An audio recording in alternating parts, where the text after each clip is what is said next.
रमेश म्हात्रे यांनी डॉक्टर आणि नर्सना मारहाण केलेली आहे, तसा व्हिडिओसुद्धा समोर आला आहे. कशा पद्धतीने बघताय, कारण का रुग्णालय तिकडे संप करण्यात आला आहे रुग्णालयांमध्ये?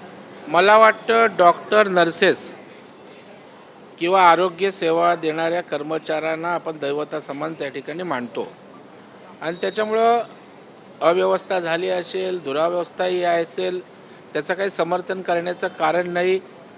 परंतु अशा प्रकारची मारहाण कुणालाच अभिप्रेत नाही आणि लोकप्रतिनिधींना तर नाहीच नाही.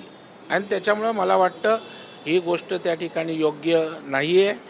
सरकार आपलं आहे आणि सरकारी पक्षाचाच नगरसेवक जर अशा प्रकारची मारहाण करत असेल तर ते अत्यंत दुर्दैवी आहे. इवन शिंदे साहेबांनाही हे मान्य होणार नाही, कारण शेवटी आपली सेवा करणाऱ्या, रुग्णांची सेवा करणारे डॉक्टर आणि नर्सेस आपल्यासाठी खूप महत्त्वाचे आहेत. परंतु मला वाटतं या निमित्तानं एका ठिकाणी झालेल्या प्रसंगावरून सर्व हॉस्पिटल बंद ठेवणं आणि रुग्णांची हेळसांड करणं हेही त्या ठिकाणी योग्य ठरणार नाही. रमेश म्हात्रेंची पार्श्वभूमीच अशाच पद्धतीची राहिलेली आहे, त्यामुळे कुठेतरी त्यांना कायद्याचाच धाक राहिलेला नाही अशा पद्धतीचा प्रश्न आता निर्माण नाही. मला वाटतं कायदा या ठिकाणी या राज्याचे गृहमंत्री देवेंद्रजी आहेत आणि त्याच्यामुळं आमचा असो विरोधी असो जो कायदा हातात घेईल त्याला या ठिकाणी कोणी माफ करत नसतं. आणि मला वाटतं कायद्याच्या चौकटीत जर त्या ठिकाणी चुकीचं असेल तर कोणी त्यापासून वगळला जाणार नाही.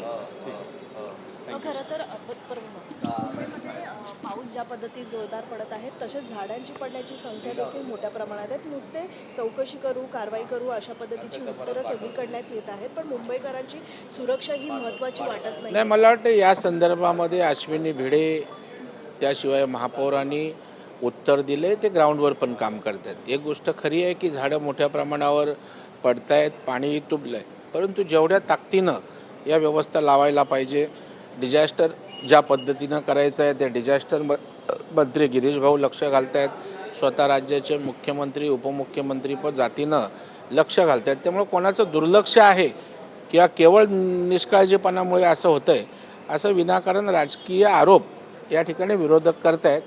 प्रामाणिकपणे महापालिका आणि सरकारचं काम या आपत्ती संदर्भात सुरू आहे.